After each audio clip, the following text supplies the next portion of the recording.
Sœurs, il est bon de louer le Seigneur. Il est bon de chanter les cantiques de notre Seigneur. Il est magnifique, le Seigneur. Alléluia. Et ce soir, c'est encore un privilège d'être dans sa présence, un privilège d'ouvrir sa parole, ses Écritures, dans le livre de l'Apocalypse, au chapitre 4 et 5. Et justement, nous poursuivons cette méditation, cette vision du culte céleste et de l'adoration véritable, l'adoration qui plaît à Dieu. Vous savez, la première mission de l'Église, c'est d'adorer le Seigneur. Amen. Nous sommes nés de nouveau pour le louer, nés de nouveau pour l'adorer. Et dans ce livre de l'Apocalypse, qui est le dernier livre de la Bible, Jean va parler de ce culte qui plaît à Dieu, et puis il va faire un contraste, bien sûr, avec tous ces faux cultes, ces idolâtries, cette admiration des hommes pour le dragon et la bête. Et après avoir été ravi en esprit, Jean va passer une porte ouverte dans le ciel et se retrouver dans la présence de Dieu. Et ce qu'il va voir est extraordinaire. Bien sûr, c'est une vision, ça nous parle de réalités qui nous dépassent, qui sont hors de nos catégories. Il essaye de le décrire avec des mots, des images qui peuvent nous parler. Et c'est ce que nous allons encore lire ce soir. Apocalypse chapitre 4, verset 1er, nous relisons ces deux chapitres ensemble. Il est dit ceci: après cela, je regardais et voici une porte était ouverte dans le ciel. La première voix que j'avais entendue, comme le son d'une trompette, et qui me parlait, dit: monte ici et je te ferai voir ce qui doit arriver dans la suite. Aussitôt, je fus ravi en esprit, et voici, il y avait un trône dans le ciel, et sur ce trône, quelqu'un était assis. Celui qui était assis avait l'aspect d'une pierre de jaspe et de sardoine, et le trône était environné d'un arc-en-ciel semblable à de l'émeraude. Autour du trône, je vis 24 trônes, et sur ces trônes, 24 vieillards assis, revêtus de vêtements blancs, et sur leurs têtes des couronnes d'or. Du trône sortent des éclairs, des voix et des tonnerres. Devant le trône brûlent 7 lampes ardentes qui sont les 7 esprits de Dieu. Il y a encore devant le trône comme une mer de verre semblable à du cristal. Au milieu du trône et autour du trône, il y a 4 êtres vivants remplis de Dieu devant et derrière. Le premier être vivant est semblable à un lion. Le second être vivant est semblable à un veau. Le troisième être vivant à la face d'un homme. Et le quatrième être vivant est semblable à un aigle qui vole. Les 4 êtres vivants ont chacun 6 ailes et ils sont remplis de Dieu tout autour et au-dedans. Ils ne cessent de dire jour et nuit: Saint, Saint, Saint est le Seigneur Dieu, le Tout-Puissant, qui était, qui est et qui vient. Quand les êtres vivants rendent gloire et honneur et action de grâce à celui qui est assis sur le trône, à celui qui vit au siècle des siècles, les 24 vieillards se prosternent devant celui qui est assis sur le trône, et ils adorent celui qui vit au siècle des siècles, et ils jettent leur couronne devant le trône en disant: Tu es digne, notre Seigneur et notre Dieu, de recevoir la gloire et l'honneur et la puissance, car tu as créé toutes choses, et c'est par ta volonté qu'elles existent et qu'elles ont été créées. Puis je vis dans la main droite de celui qui était assis sur le trône un livre, écrit en dedans et en dehors, scellé de 7 sceaux. Et je vis un ange puissant qui criait d'une voix forte: Qui est digne d'ouvrir le livre et d'en rompre les sceaux? Et personne dans le ciel, ni sur la terre, ni sous la terre, ne put ouvrir le livre, ni le regarder. Et je pleurai beaucoup de ce que personne ne fut trouvé digne d'ouvrir le livre, ni de le lire, ni de le regarder. Et l'un des vieillards me dit: Ne pleure point, voici le lion de la tribu de Juda, le rejeton de David, a vaincu pour ouvrir le livre et ses 7 sceaux. Et je vis au milieu du trône et des 4 êtres vivants, et au milieu des vieillards, un agneau qui était là comme immolé. Il avait 7 cornes et 7 yeux, qui sont les 7 esprits de Dieu envoyés par toute la terre. Il vint et il prit le livre de la main droite de celui qui était assis sur le trône. Quand il eut pris le livre, les 4 êtres vivants et les 24 vieillards se prosternèrent devant l'agneau, tenant chacun une harpe et des coupes d'or remplies de parfums qui sont les prières des saints. Et ils chantaient un cantique nouveau en disant: Tu es digne de prendre le livre et d'en ouvrir les sceaux, car tu as été immolé, et tu as racheté pour Dieu par ton sang des hommes de toute tribu, de toute langue, de tout peuple et de toute nation. Tu as fait d'eux un royaume et des sacrificateurs pour notre Dieu, ils régneront sur la terre.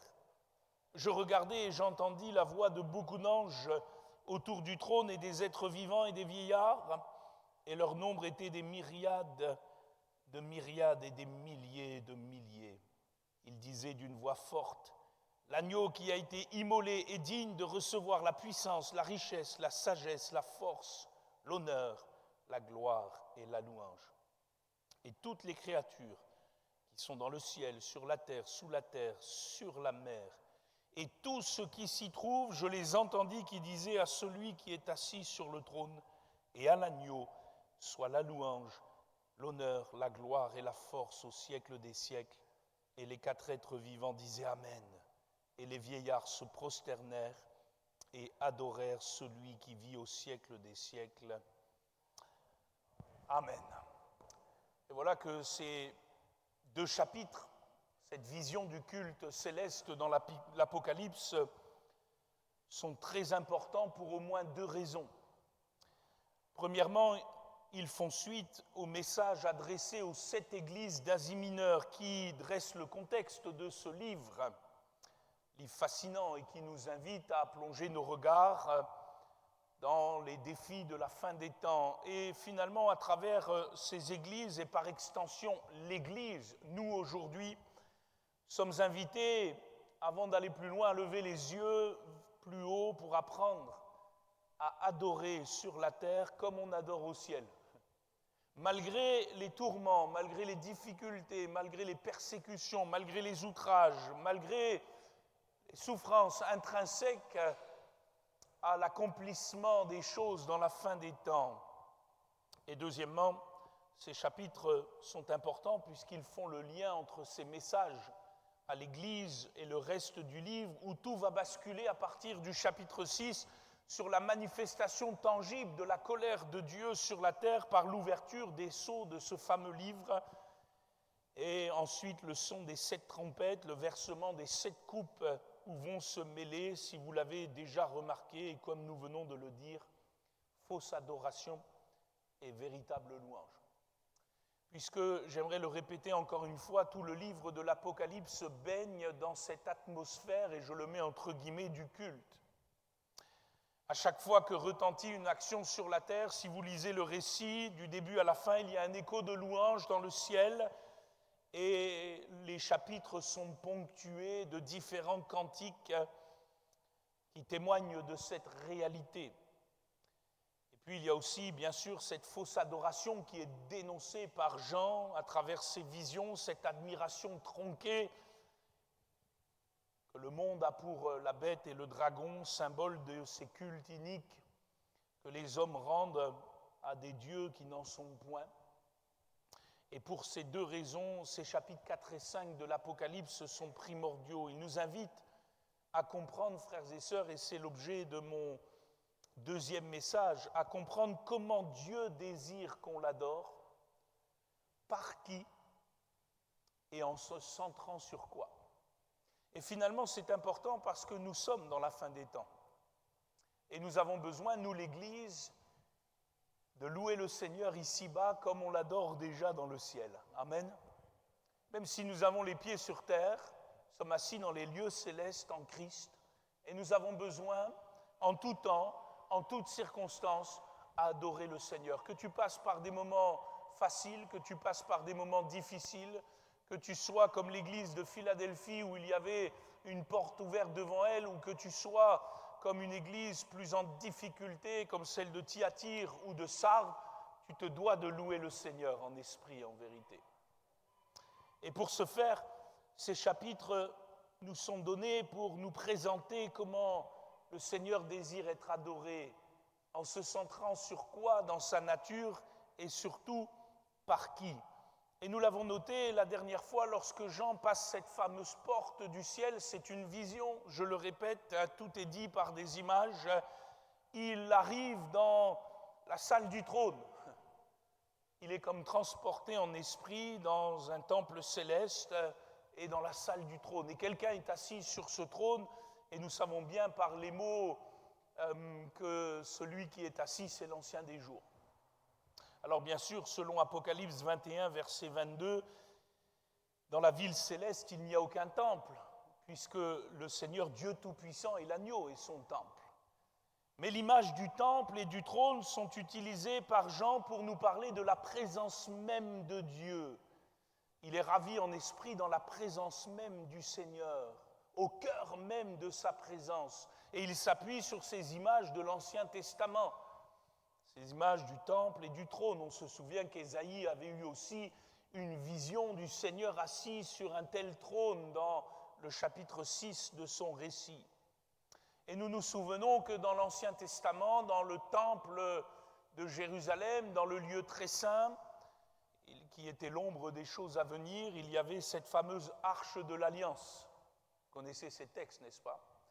Et cette arche de l'Alliance était entre deux chérubins, surmontée d'un propitiatoire, c'est-à-dire d'un réceptacle où le souverain sacrificateur allait une fois l'an porter le sang du sacrifice d'expiation pour tout le peuple. Et finalement, on comprend que cette arche de l'Alliance, surmontée de ce propitiatoire et de ces anges le couvrant, était comme le trône de Dieu. C'est là que Dieu allait siéger pour rencontrer ce souverain sacrificateur.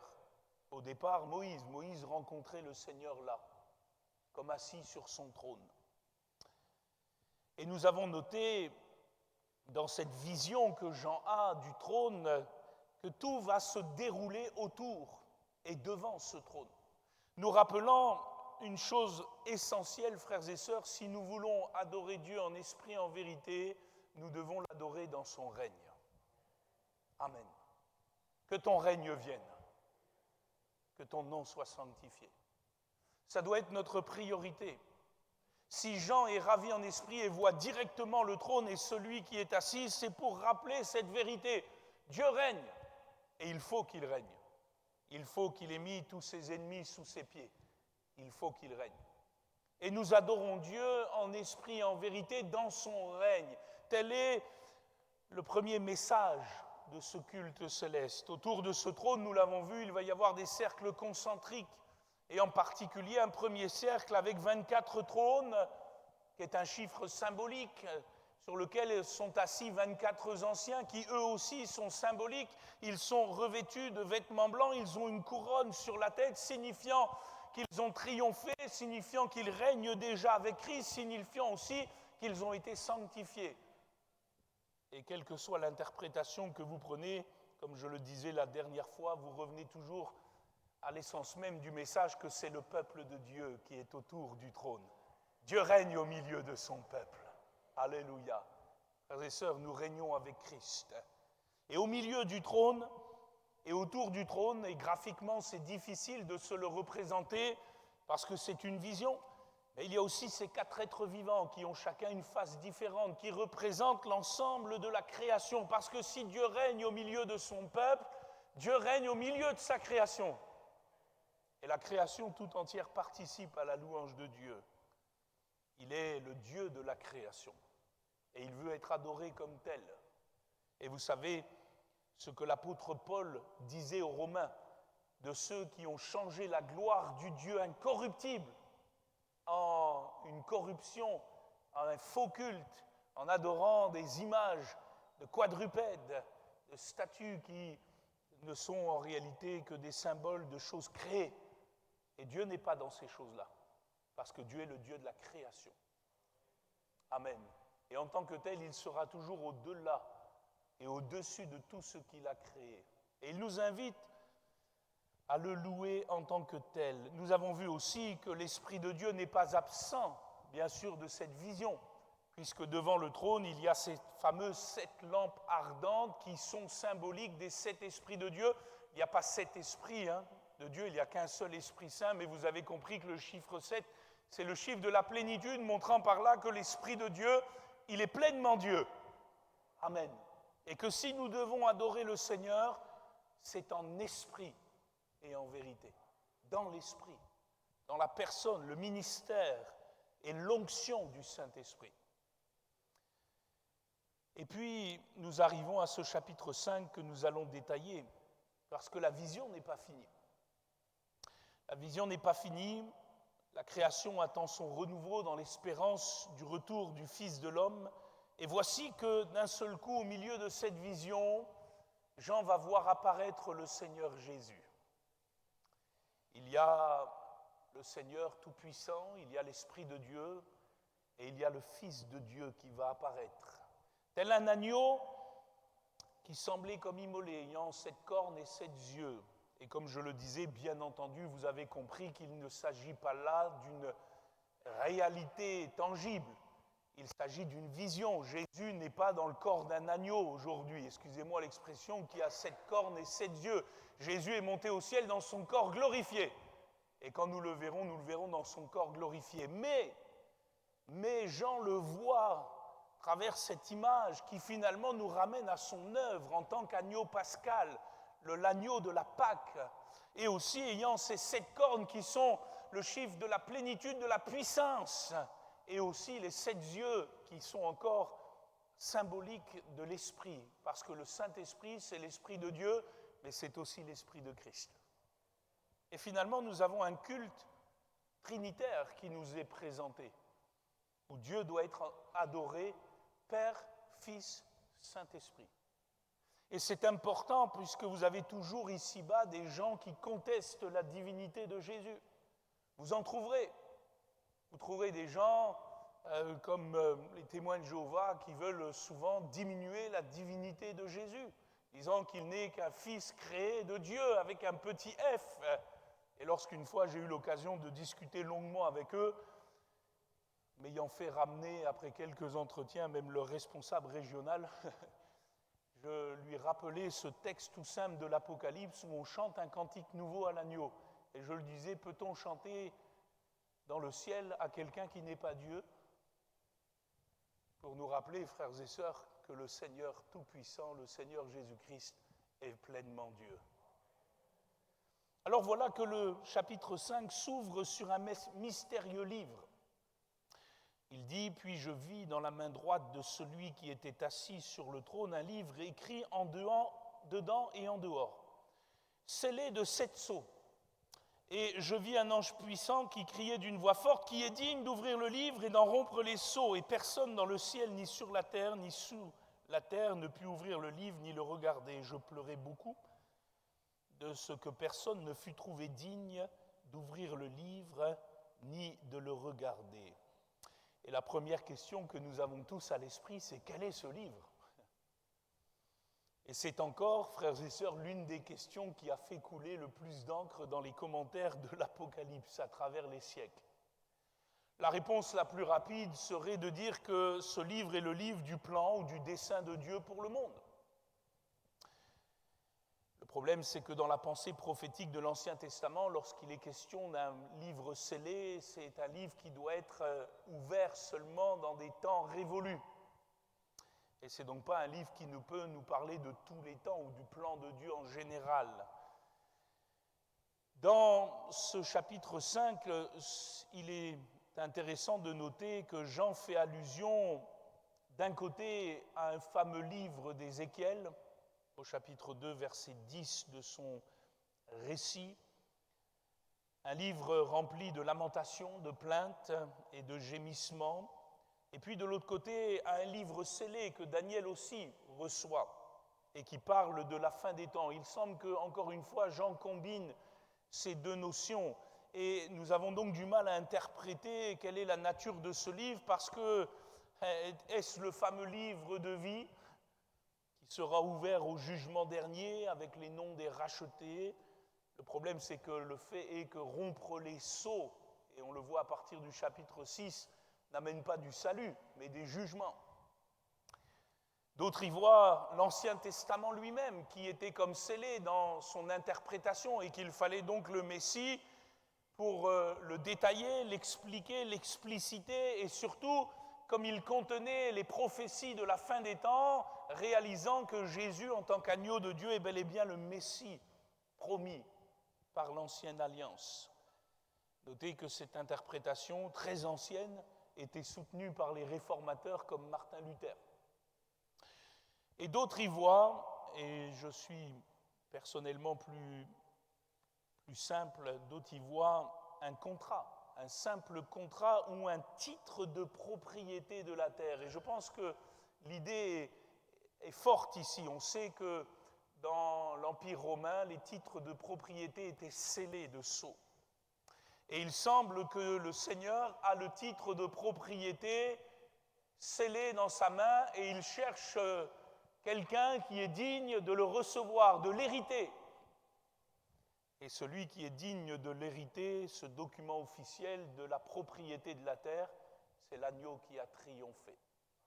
C'est l'agneau qui est ressuscité. Quoi qu'il en soit, comme beaucoup de détails dans l'Apocalypse, je pense qu'il ne s'agit pas forcément de trop spéculer quant à la nature de ce livre, sinon Jean nous l'aurait dit clairement. Je pense que l'idée est ailleurs. L'idée, c'est que nous comprenions qui est digne de l'ouvrir, plutôt que ce qu'il est. C'est quelqu'un qui a dit ceci en dépit du quasi-consensus moderne qui considère que le livre scellé des 7 sceaux a pour contenu le plan de Dieu selon lequel il gouverne l'histoire ou encore la promesse du royaume de Dieu. Force est de constater que le texte lui-même ne le dit pas et qu'il ne fournit aucune indication quant au contenu de ce livre. Du coup, on doit se demander s'il faut chercher à le deviner et se livrer pour cela à l'élaboration d'hypothèses. L'accent est mis non pas sur le contenu du livre, mais sur celui qui est habilité à l'ouvrir et sur ce qu'il a fait pour cela, parce que l'accent est là. Et l'accent est mis sur finalement Christ, son œuvre, qui lui le rend digne d'ouvrir ce livre, qu'il reçoit de la main de Dieu. Et finalement, on comprend que si le chapitre 4 nous présente une adoration céleste, centré sur celui qui est assis sur le trône, sur sa souveraineté, sur aussi sa domination sur la création et des saints dans sa lumière, le chapitre 5 nous présente maintenant une adoration centrée sur Jésus-Christ et sur son œuvre dans le salut, par la croix du Calvaire et dans sa résurrection. Et finalement, frères et sœurs, il est là le culte véritable. Le culte véritable n'est pas centré seulement sur la souveraineté de Dieu. Le culte véritable est centré sur la mort et la résurrection de Jésus-Christ. Et c'était le message fondamental de l'Église primitive. Lorsque vous lisez toutes les prédications des apôtres dans les actes des apôtres, toujours ils revenaient à ça. Sans cesse ils revenaient à cela. La mort et la résurrection du prince de la vie. Vous remarquerez aussi la présence de l'Esprit, encore une fois, dans cette deuxième partie du culte céleste. Dans le chapitre 4, il est mentionné sous l'aspect des 7 lampes, qui sont les 7 esprits de Dieu, et dans le chapitre 5, dans l'aspect des 7 yeux que possède l'agneau, et qui rappelle l'omniscience du Seigneur.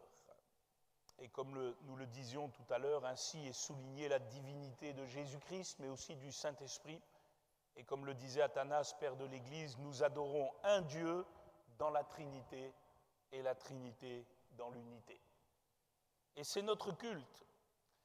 Allons un peu plus loin, au verset 5, si vous le reprenez avec moi, ce texte, il est dit que cet agneau qui est seul digne de prendre le livre de la main droite de Dieu et d'en ouvrir les sceaux, est appelé le lion de la tribu de Juda et le rejeton de David. C'est étrange de voir un agneau qui est un lion. Hein.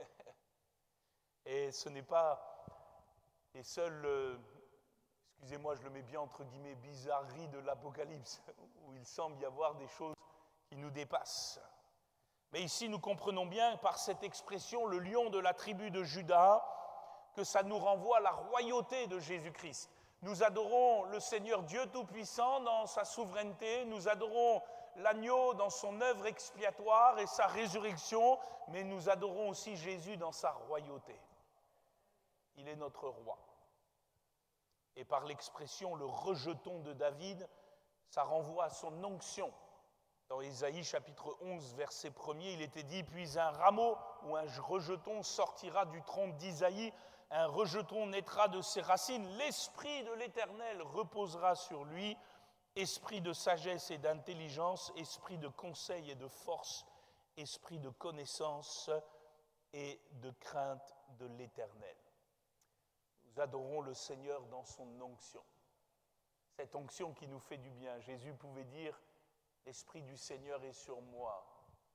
Vous savez, personne ne pouvait dire ça à part Jésus. Et il m'a oint pour guérir les cœurs brisés. Alléluia.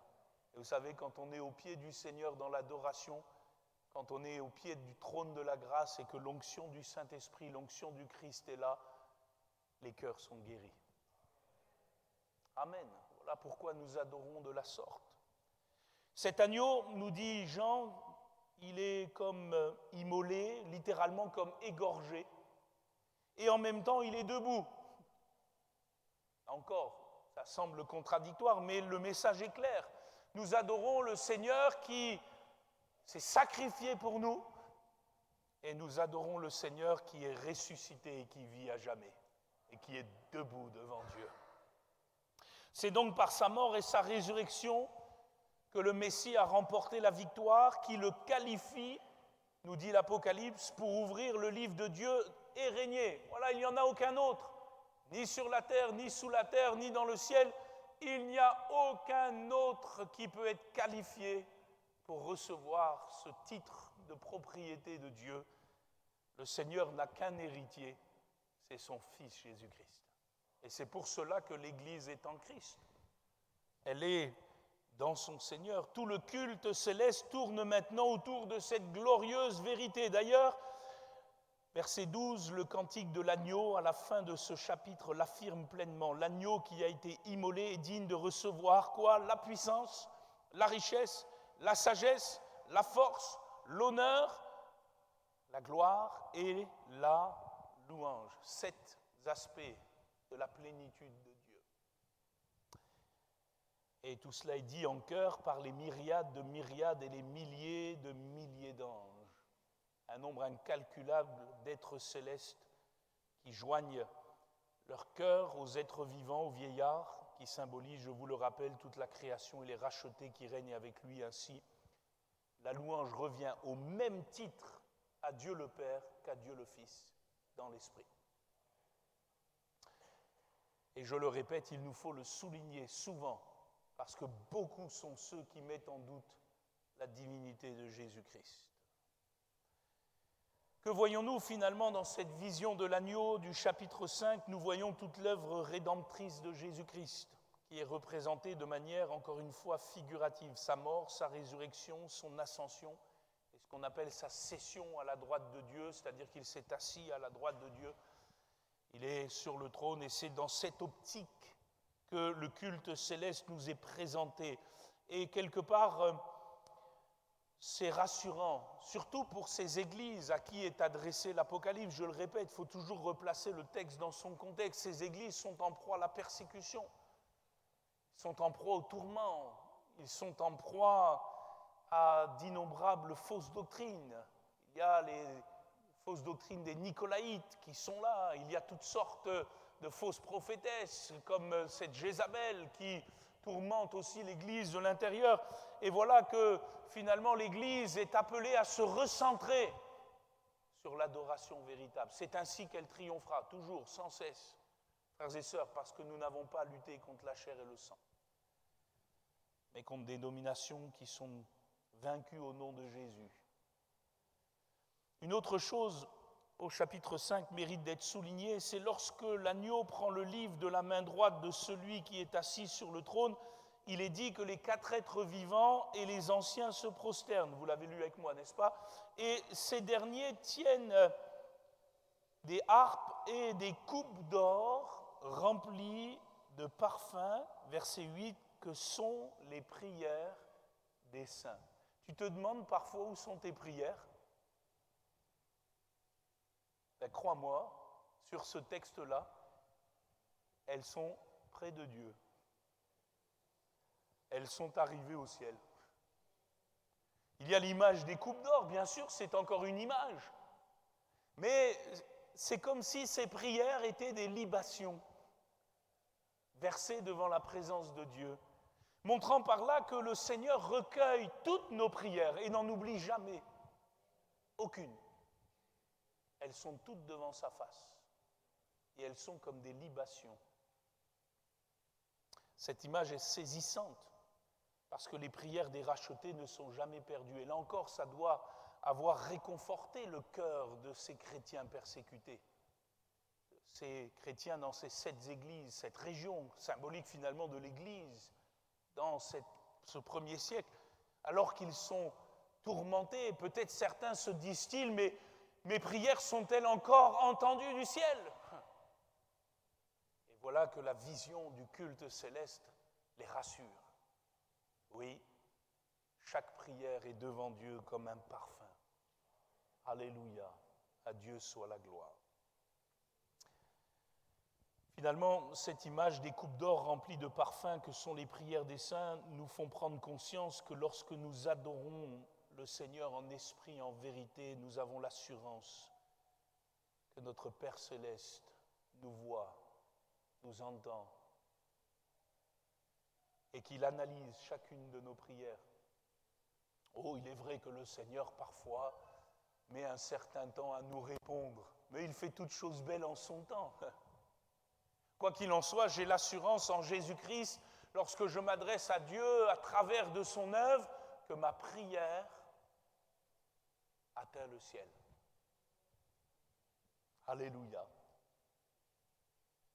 D'ailleurs, on se souvient, c'est l'image qui est employée ici, que lorsque le sacrificateur entrait dans le temple, dans l'Ancienne Alliance, pour accomplir son office, et en particulier pour le parfum, le peuple à l'extérieur priait en même temps. Vous vous souvenez de Zacharie, le papa de Jean-Baptiste? Quand il est entré, il était de la classe d'Abia, il est entré pour faire son rôle. À ce moment-là, à Jérusalem, la Bible dit dans Luc 1,10, toute la multitude du peuple était dehors en prière à l'heure du parfum. Et il y a ici cette image qui est employée. Lorsque nous prions, alléluia, c'est comme s'il y avait dans le ciel cette libation pour le Seigneur. Ça fait plaisir au Seigneur. Dieu prend plaisir à la prière de son peuple, à la louange de son peuple. Déjà dans l'Ancien Testament, c'était le cas, Psaume 141, verset 2, « Que ma prière soit devant ta face comme l'encens et l'élévation de mes mains comme l'offrande du soir. » On voit déjà là les prémices de la prière et de la louange comme un parfum et un sacrifice. Comme quoi ces choses physiques de l'Ancien Testament étaient bel et bien seulement l'ombre des choses à venir. Et maintenant que la réalité est en Christ, nous n'avons plus de libation à faire.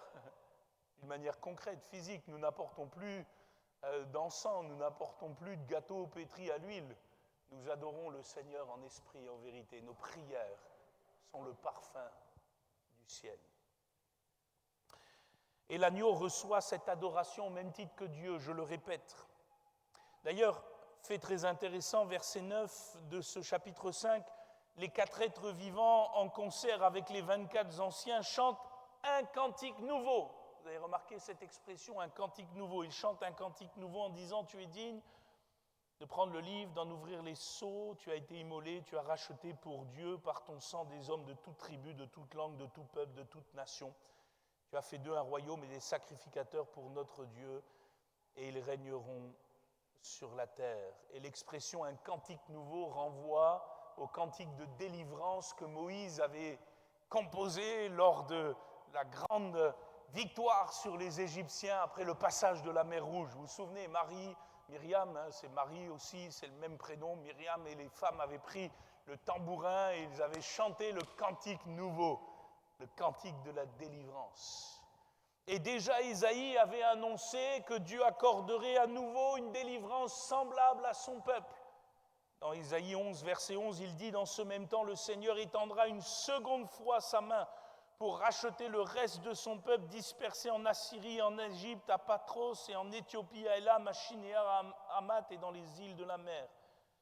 Il élèvera une bannière pour les nations, il rassemblera les exilés d'Israël, il recueillera les dispersés de Juda des 4 extrémités de la terre. La jalousie d'Éphraïm disparaîtra et ses ennemis en Juda seront anéantis. Éphraïm ne sera plus jaloux de Juda, et Juda ne sera plus hostile à Éphraïm. Ils voleront sur l'épaule des Philistins à l'Occident. Ils pilleront ensemble les fils de l'Orient. Édom et Moab seront la proie de leurs mains. et les fils d'Ammon leur seront assujettis. L'Éternel desséchera la langue de la mer d'Égypte et il lèvera sa main sur le fleuve en soufflant avec violence. Il le partagera en 7 canaux et on le traversera avec des souliers. Il y aura une route pour le reste de son peuple qui sera échappé de la Syrie, comme il y en eut une pour Israël le jour où il sortit du pays d'Égypte. Ésaïe fait référence ici prophétiquement à la route nouvelle que Jésus a tracée. Amen. Pour que nous soyons sortis de cette Égypte, de ce monde, et que le pharaon de ce monde ne règne plus sur nous. Voilà pourquoi dans le ciel, il y a un cantique nouveau qui est chanté. C'est le cantique de la nouvelle alliance. C'est le cantique de la nouvelle alliance, de la même manière que Moïse composa ce cantique de délivrance. Un chant résonne dans le ciel pour célébrer la seconde main étendue de Dieu sur la terre pour délivrer son peuple. Oh, ne fut plus une délivrance physique, nous sommes plus sortis d'Égypte, mais nous sommes sortis d'une Égypte spirituelle.